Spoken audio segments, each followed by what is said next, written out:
Magandang gabi, Pilipinas! Tagumpay po ang 2 araw na caravan ng Bagong Pilipinas Servicio Fair sa lalawigan ng Cavite. Halos ₱1 bilyong halaga ng tulong, serbisyo at programa ang naihandog dito.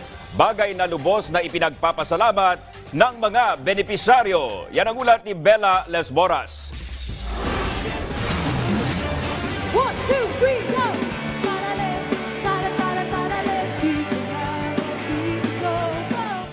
Sa isang masayang tugtugan at sayawan nagtapos ang Bagong Pilipinas Servicio Fair na inilunsad sa Kawit, Cavite kahapon. Libre lamang ang pagkakaisa concert na ito, tampok ang iba't ibang artist at banda. Biyernes ng umaga, pinangunahan ni House Speaker Martin Romualdez ang paglulunsad ng BPSF Caravan kasama ang halos 200 kongresista.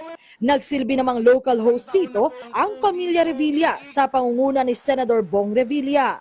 Sa totoo lang, ngayon lang nangyari yan sa ating bansa. Itong ganitong klaseng programa na talagang nararamdaman ng ating mga kababayan. Kaya palakpakan natin ang ating mahal na Pangulong Bongbong at Speaker Martin Romualdez.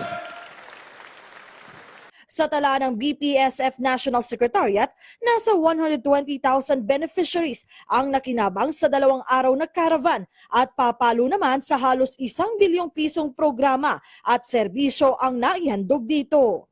Naka-recess na kami ha, naka-break na kami ha.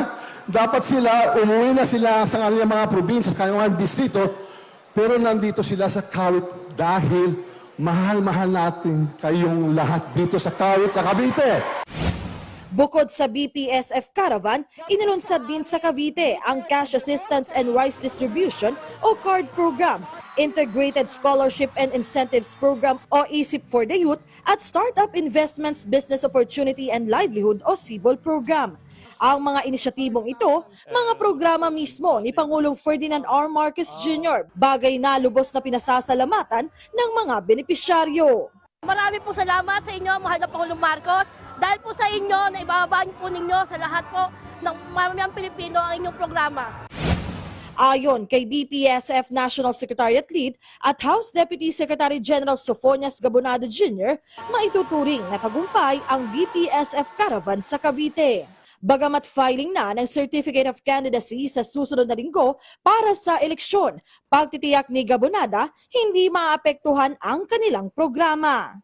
Hindi po, kinarify po ng ating butihing chairman ng Commission on Election na wala pong epekto ang campaign period dito sa Bagong Pilipinas Servicio Fair.